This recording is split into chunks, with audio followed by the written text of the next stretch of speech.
Ladies and gentlemen, welcome to Conquest State of Mind. Conquest Volume 10 is upon us to get the Fury class Sith Empire ship. Looks pretty cool to me. And I don't do a ton of Conquest videos because it's either nitty gritty or there's just a lot going on. But I like to do one at the beginning of each new volume. That means we're getting a new set of feats, a new character. Usually they switch up the data discs, and there's a bunch of stuff worth covering, so I got plenty of stuff to cover today. However, I do want to go over my priorities, which haven't really changed, so you can skip forward if you already have seen something like this. First priority is to win, and 3-star every node for first try if possible. Like, getting feats is important, but you want to make sure you win. Don't try feats against the super hard teams, like a General Skywalker, Sith Empire, Maul Mandalorians. Just know your limits and just try to get the win against those, and using Galactic Legends first through is very important. Rotate your Galactic Legends and best teams. Don't let them sit at 100% stamina. If you have just a few minutes to do some conquest battles, maybe do 6 different teams at 100%. This is especially important for weaker accounts when you don't have as much to use. Next, you want to work on sector feats if the win is assured. Otherwise, save them for Datacron nodes. If you farm Datacrons, and even if you're just going for Red Crate, you're going to need to spend a lot of time after you clear the board.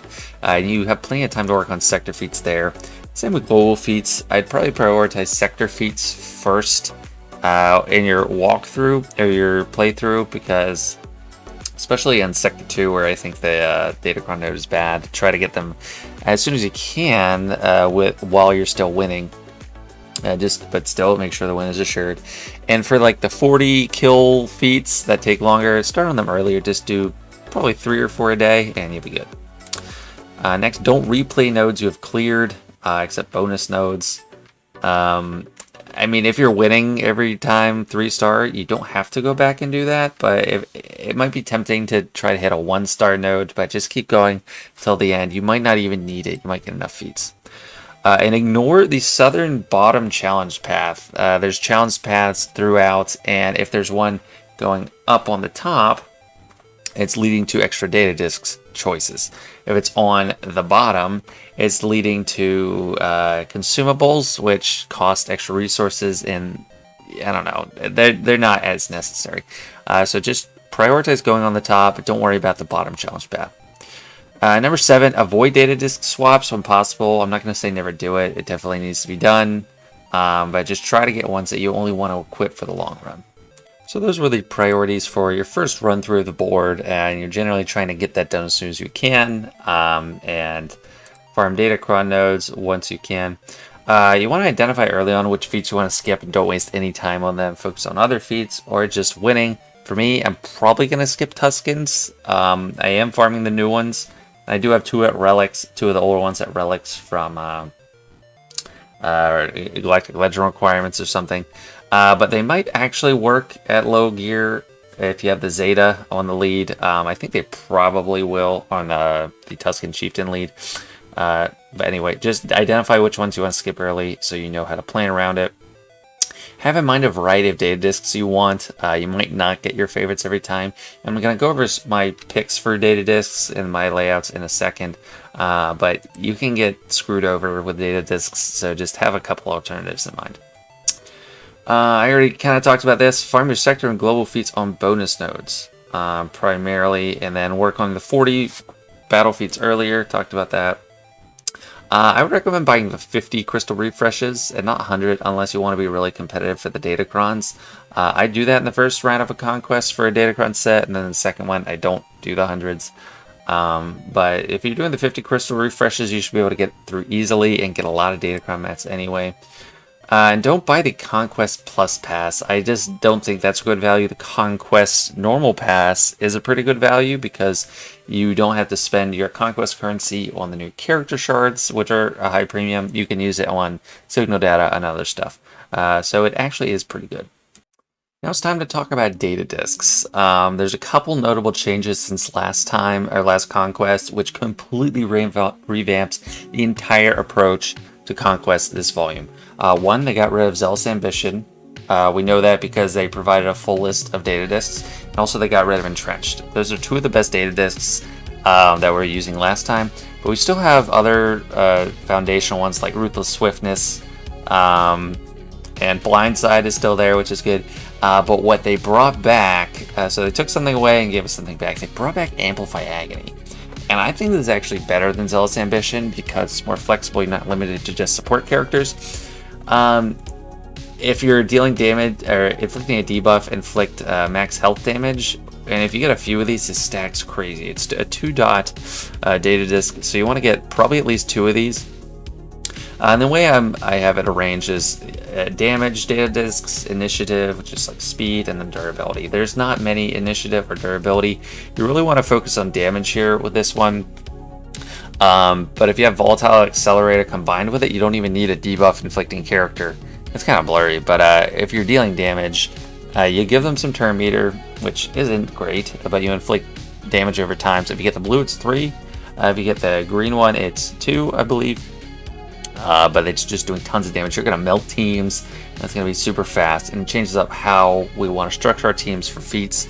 Getting kills sometimes is tricky because they might die from a lot of dots over time, damage over times. So you want to be careful with that. Blindside is still strong, but I probably wouldn't worry about it with Amplify. If you get Amplify Agony, the absolute top priority is Amplify Agony. And do not apply Volatile Accelerator unless you already have Amplify Agony. Ruthless Swiftness, I still think is high priority. 2 to 3 of them is amazing. You're going to be running circles around teams. Voluntary Vanguard might see increased play this time since we don't have Entrenched. It's more important to keep people alive. And Caustic Emissions, this could be useful. I think with Tuskens, it's going to be an extremely helpful data disc, but usually I have it as a lower priority because it kills people without you getting the kill, and you're not getting the feats done for kills. And then also Ruthless Offense is pretty foundational. You're just stacking your offense no matter who it is, and you start doing crazy damage. There's no critical formation. I didn't see it, which was better than this. If you crit, you get like 12% protection to everyone. This one's okay. If you attack out of turn, for the green one it's 4%, for the blue it's 6% protection, so that's a decent pick for me. And then Fortified, I think, is still there. And that's like okay, but it's kind of expensive with 3 dots, and it kind of fits into both initiative and durability. So yeah, that's it for data discs. Just really focus on Amplify Agony and Ruthless Swiftness, and make sure you get 1 Volatile Accelerator in there. Okay, and before I dive into the squad compositions, just want to take a quick look at the feats. I'm going to be showing compositions for global feats and sector feats, not mini boss and boss feats, because a lot of them are pretty intuitive. Bit Dynasty usually comes up with some great low gear or minimalist team to win a lot of these, but otherwise it's pretty straightforward, and most of them are just gates between you having a certain character or not. Like if you don't have Afra, you're out of 4 banners there. If you don't have Trent yet, out of 5, stuff like that. Global feats, 500 enemies is a gimme. 400 Ufu wins. That's probably the easiest one. I have a few comps for it. Inquisitors is all unaligned force users, so that's great. 20 battles with Tuskens. I'm glad it's not 40, but still should be hard. Might be possible with the right data discs. Then 40 battles with Marin, Mother Talzin, and Old Daka. That's just their way of making sure you use Marin. You can't do a full Night Sister squad because you could just win it without the new character. So a lot of people will just have her like 3 stars gear 8. And then Cal Kestis and Surajunda, that's probably the hardest one in global feats. The rest of the sector feats are things we've seen already a lot of times, except Momentum is new, obviously for Tuskens. Plague is newer. And yeah, all this other stuff is a lot of recycled feats. Alright, now looking at the actual comps I have recommended, starting with some Marin comps. Marin, if you're like me, I haven't even activated yet. She's very weak, so she's gonna need to get carried. Now with Amplify Agony and Volatile Accelerator being the 2 best data discs, if you have them, the easiest way to get wins is probably, if you have Lord Vader, just have him do an AoE, and they're pretty much all gonna die from there. Otherwise, I think Supreme Lord Kylo Ren works well with just Daka and Zombie, and then you throw a couple Night Sisters in there, and then you should be able to keep them alive a good while.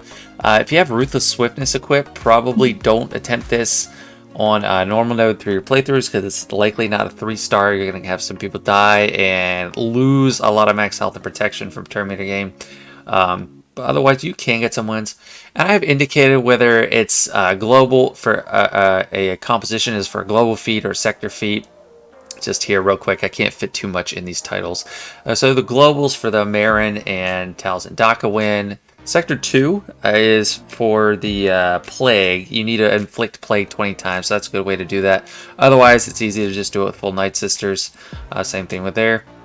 Now the Tuscans. This is for the global Tuscan feat. Obviously, this is the only team you can run. Chieftain, even if you don't have him geared up, is probably the best leadership. The Zeta would probably help a lot. And also Caustic Emissions data disc would probably help you punch up a little bit and actually get some wins with low gear Tuscans. But we have it to see. If you have Amplify Agony and Volatile Accelerator, you just need to do damage, and they're going to be losing. You're going to be able to kill a lot of people with that. And also you need them in Sector 3 for momentum. So that's just pretty obvious. The UFU requirement. I think there's a lot of good options for UFUs, or Force Nomads, as I called them in my ranking. With light side, if you just if you just look at the unaligned Force user faction and just only look at the blue or the light side UFUs, it lays out pretty well to be this team, and this all fits. They're all resistant. 3 of them are resistance, and 2 of them are UFUs. And remember, Rey doesn't even have the word resistance in her kit. It's all light side. So any light side with her, this team should be more than fine. Get plenty of kills or wins if you have Rey, and 3-star wins too. So use that through your playthrough. And then dark side unaligned Force users. This is similar to a team I would use in Rise of the Empire TB, just to prove that Kylo with his own Kylo Ren, OG Kylo Ren, unaligned Force, or unmasked Kylo Ren, and then 2 random high relic characters. So I've used Starkiller and Maul with him before, and they were great for charging up ultimate. Starkiller with the basic, or the AoE basic, it's a lot of crits. Maul cycles through turns a lot, and Maul, you just want a lot of different hits, and this team is gonna fare pretty well. So don't try to run full. I don't usually use Supreme Leader Kylo Ren unless it's for a feat. He's kind of my least favorite Galactic Legend for a playthrough in Conquest, but in this case he's going to work well. And then Inquisitors, like I mentioned before, they are all unaligned Force users, so it's going to be great. Even if you don't have Grand Inquisitor, you could run like a 5th Brother lead and just try to get a bunch of hits out there. You also need them in Sector 3 for Purge feat, 300 inflict 300 Purge. And then in Sector 5, you need Inquisitor kills. And I have tips later for Inquisitor kills if you don't have very built up Inquisitors. And probably the hardest feat in the entire Conquest volume is getting 100 kills with Cere and Kal. If you have them very developed, it's still kind of probably be kind of hard. But the difficulty at a lower level, it's keeping them alive and just doing kills with them in general, because they're, I mean, if they're pretty weak, they're not doing much. And they don't have AoE, damage dealing AoEs. But the good thing is, if you have Amplify Agony, then Kal's special is inflicting 3 different debuffs, which is going to be, depending on how many Amplify Agonies you have, it could be like 15 to 50% damage with it, and then you're also getting any kind of dots with that. And you're going to get speed down on them, which is important, because if you use Jedi Knight Luke lead and just take his mods off, don't put any mods on him, because you don't want him getting the kills. Just take the mods off, unless there's a threat that he's going to die, but you kind of want him just weakened. You're going to start the team off with Shock T or Hoda. Luke's going to stun, and their speed's going to be reduced to his base speed, which without mods at gear 13 is 112. And then if you have speed down, they're going to have like 70 something speed. So you got plenty of time, even if you have mediocre mods on these characters like I do on Kal, 211 speed. I think I just did like auto speed set. That means they're like triple the speed, and they can cycle around a bunch of times. Shock T has a call to assist. That's not required to be Jedi. Same with Hermit Yoda. You can get some kills with these racked up. So I really like the Jedi Knight Luke. Another option is if you put Rey with Watt and give her the health tech, and then GK the tank tech.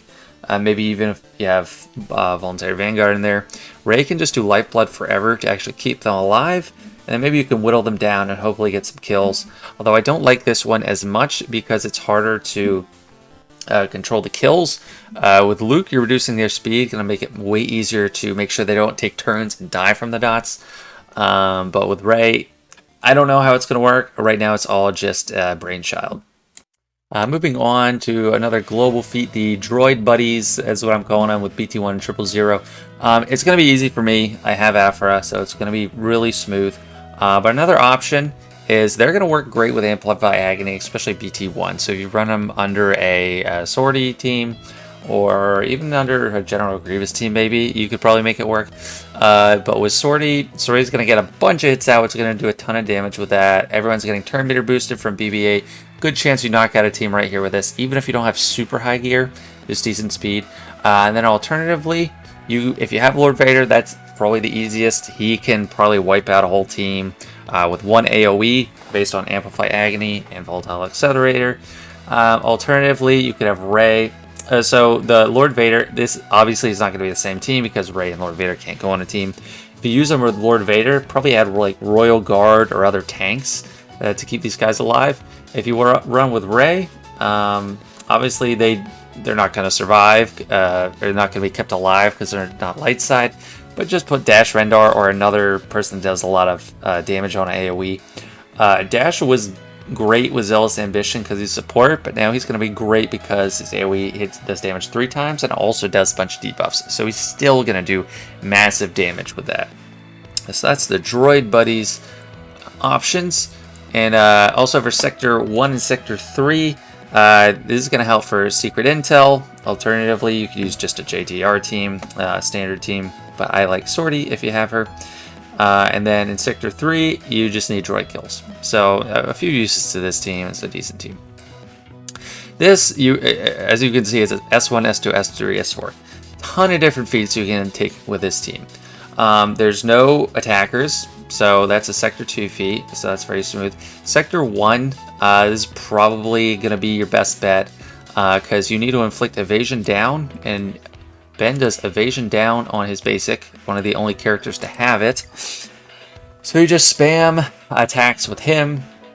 Whoever gets the kill, as long as you're doing the finishing blow, you're going to get Jedi kills. That's for Sector 1. And then in Sector 4, you want ability blocks. So that's a Sector 4 feat. JML and Old Ben both have AoE ability block. And then in Sector 3, you want Foresight. So you get tons of stuff here. And since we don't have Zealous Ambition, we're not worried about Jolie or Yoda killing people too fast. It's just a function of overall how many hits are being dealt. But tons of feats for that team. Amazing comp for this Conquest. And then for Sector 1, I have this as a blind spam. You might as well try it out early, maybe after you have some data discs, but not Amplify Agony, because with Amplify Agony, the blind's just going to kill them. So you might want to try it on the mini boss node because they last longer. What you do, you put the health pack on Rey, tank tech on GK, and the weapon tech on 3PO and Chewie. Order of operations, probably weapon tech on 3PO and Chewie, and then med pack on Rey, and then the taunting thing. So Voluntary Vanguard would help a lot here. C3PO is here to help refresh his cooldowns. So you want to target a team that doesn't have Dispel. So you're going to keep 3 stacks of Translation on Chewie and keep refreshing his cooldowns so we can just spam blind every single turn. And that'd be the fastest way to get blind. All right, moving on. Not exactly a cheap team.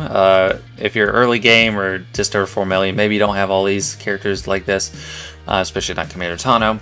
But this is useful in Sector 2 for evasion. JMK gives out Foresight. Yoda is going to spread that too.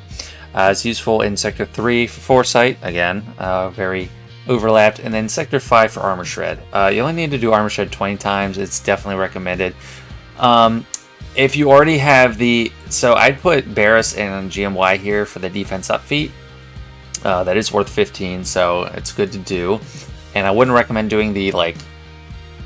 Clone Wars Chewbacca lead with a bunch of tanks because you're just going to lose a battle and you don't need to get it done that fast. So just try this. and then swap out one of these, probably Yoda, for Kiadimundi, and he can do some armor shred too. And I have some more armor shred advice later. And then this team is primarily a Sector 2 team, but also it has no attackers, and also you're going to get health steal up. You do that from Palpatine's second unique. You just are siphoning a little bit of health from everybody, and then all out is getting health steal for 1 turn. It's good to have Trey on the team. Don't isolate anyone until you take a turn with Palpatine. Once Palpatine uses his ability, that health steal up ability, reduce his cooldowns with Traya. Then you can get another health steal and get that feat done in 2 battles. But ultimately, this team should still be pretty decent, or not as good as with Zealous Ambition, but Bastila Shan Fallen does a lot of debuffs. Palpatine's got his AoE debuffs, Nihilus has an AoE, and then Malak is going to help tank for a long time. So you should be able to get through with it, although I do think it is better with Zealous Ambition. And this is my classic team, no attackers, and it worked well with Zealous Ambition, but it works even better with Amplify Agony. There's a lot of debuffs from Echo and Tech and AoEs, and Rex Lead is amazing for this because he gives turn meter, whenever an ally suffers a critical hit, all clone troopers gain 15% turn meter. So in Conquest, a lot of times you're getting outrun, and you get hit a few times, you're going to get to go. It's really hard to outspeed teams. You can't do it much. But once, and Fives gets even more turn meter if you have his Zeta on Domino Squad. So he's going to get a turn, and he's going to get the ball rolling, especially if you have Ruthless Swiftness. And if you want to make it work for a no tank team, you could just sub out Fives for another clone in Sector 5. And then you can, it's just great. It's also great for stealth. You're getting a lot of stealth from Echo and Tech. What else? Yeah, I think that's all the feats we have for it, but it's just an amazing team. Even after you're done feats, I'd still use it even over like a Galactic Legend because it's pretty fast. Next, Grievous. I'm sure you were reading this ahead of time. Sector 3, just droid kills, but in general, this is just an amazing team if you have Amplify Agony. You're going to win in like 15 seconds if you have 2 of them. You just go and hit auto, especially on the Tusken node. This just demolishes them. So do yourself a favor, run a full General Grievous Separatist Droids team. I didn't use it as much when it was just Zealous Ambition was your damage output, except we were forced to use Separatists, but it was way slower then. They also can benefit from Blindside. For Imperial Trooper kills, this is Sector 4. You probably want to use Daze first, because with Volatile Accelerator, assuming you have it, they're going to be gaining tons of turn meter, and you just want to prevent that. So on Piet's first turn, just go ahead and use the Daze, and then use the Mark later. You should be getting tons of turn meter anyway, and melting people, because any team that attacks a lot just does a lot of attacks, like Geos or Mon Mothma. They're great with Volatile Accelerator and Amplify Agony, because just anytime you're dealing damage, it's that extra boost there. Next up, this is another Sector 4 stealth team. It doesn't really have any other feats that it's handling, but it should handle it pretty well. If you don't have Malgus, summon Malak or some other tank. But Darth Vader is just incredible with Amplify Agony. So you could use him under, if you're done all the feats, use him under Palpatine. It's just going to be crazy. But Darth Maul, you get 5 stealth right off the bat, and then when they're getting hit, so you're going to get your stealth pretty quick with that team. This CLS team, another, just like Grievous, him and Grievous are probably the top 2 best teams if you want to finish Conquest battles fast, because they just get out the gate so fast. Their animations are quick. Same with General Grievous. It's kind of underrated in Conquest. For a frustrating game mode that just takes lots of time every day, you want quick animations, so you don't want to be running Sith Eternal Emperor. You just want CLS to go in there, bust them up, and then get out. They're useful for Sector 1, obviously, with Blind. If you don't want to blow through it super fast with that Ray method, you can just use this standard team. They're in Sector 4 for you need a win with full squads of Rebel units, so this is the best Rebel squad out there. And then in Sector 5, they have no tanks. So it's going to be used across the whole route. There is basically like a Galactic Legend team when you have Amplify Agony. And then, like I mentioned before, Mon Mothma, any team that has a bunch of attacks is going to melt people. With Amplify Agony, Mon Mothma melts teams. And you can use them for the Sector 4 Rebel Feat. Fortunately, Radis isn't going to be as useful this Conquest, but Mon Mothma is back on the table. Moving on, I alluded to this earlier, and this was my go-to team or composition when my Inquisitors were like Gear 8. So you got Palpatine lead for all the turn meter, Lord Vader to get out there and start you off with an AoE. They get tons of debuffs, but Lord Vader cannot, his turn meter can't be manipulated. So not everyone has Lord Vader, of course, but if you have him, well, it's hard, I don't know. I don't know if you'd have Lord Vader and weak Inquisitors at this point, but I used to, so I just included it. He gets it going, and maybe you could use someone else, but the Palpatine and the Inquisitors are going to get the turn meter, not Lord Vader, and then these three have AoEs, so you can get some kills.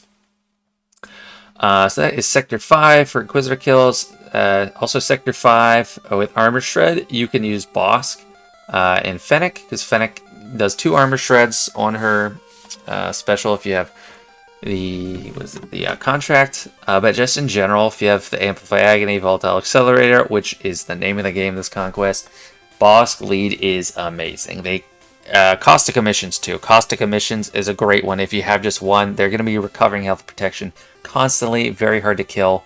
And Dengar probably does more damage than a lot of other bounty hunters because when he throws his bombs out, it's a ton of instances of damage. So they're just good in general. If you want a safe team, you got the right data discs, throw them in there. All right, we have finally reached the end of my list. If you think it's been dragging on, you think it's finally. If not, maybe it's too soon. But Iron Troopers, you get lots of assists and damage. So they're a good team. You got a lot of AoEs. When everyone's called to assist with Iden, you're pretty much going to melt someone. And you get that initiative by going first. And then if you have Ruthless Swiftness, they're going to keep going and get supercharged. This is also, I marked it just as good in general, but they're also good for the Imperial Trooper kills in Sector 4, but I just didn't label it. Probably even better than the Command Imperial Trooper team. So definitely make use of it. And then Maul with Mandalorians, especially if you throw Watt in there too, is a crazy team. They do tons of instance of damage. So you can just like kill all 5 characters once you get Maul to 5 stacks. It's like he shouts, one's dead, shouts another's dead, shouts another's dead from all the assists. It's really quite something to see. And actually I just thought of another comp. So here is the new comp I just thought of. I used this when you needed the veteran smugglers to survive at Han and Vet Chewie. This will basically have you keep 2 weak characters alive. I just use Cad Bane Aurra Sing because that's a boss feat in Sector 2. But just sub in any 2 weak characters here. Watt goes, gives a tech to Maul or something. Not sure it matters which one. You probably just want to do the weapon tech. He does AoE, Canderous goes, does his AoE, gets back to Maul, and you pretty much can kill everyone with just Maul and Canderous. And even if they don't die, if you spread it around, they should have so many dots on them, they'll die by the time it gets to their turn. So you can get 2 weak characters alive virtually all the way through if you just use this comp. So that is it for today. Maybe the advice isn't helpful for every single player that's playing Hard Conquest, and this is just focused on Hard Conquest. I don't have any experience with the lower versions. But I hope these comps and this approach helps you go out there and get yourself this awesome ship. I'm sure it's going to be awesome. I already have its pilot completely maxed out, so I'm really looking forward to it. And just put some elbow grease into it, you can get it as well easily. Anyway, if you liked the video, don't forget to thumb up, and don't forget to subscribe if you haven't already. Cheers, guys.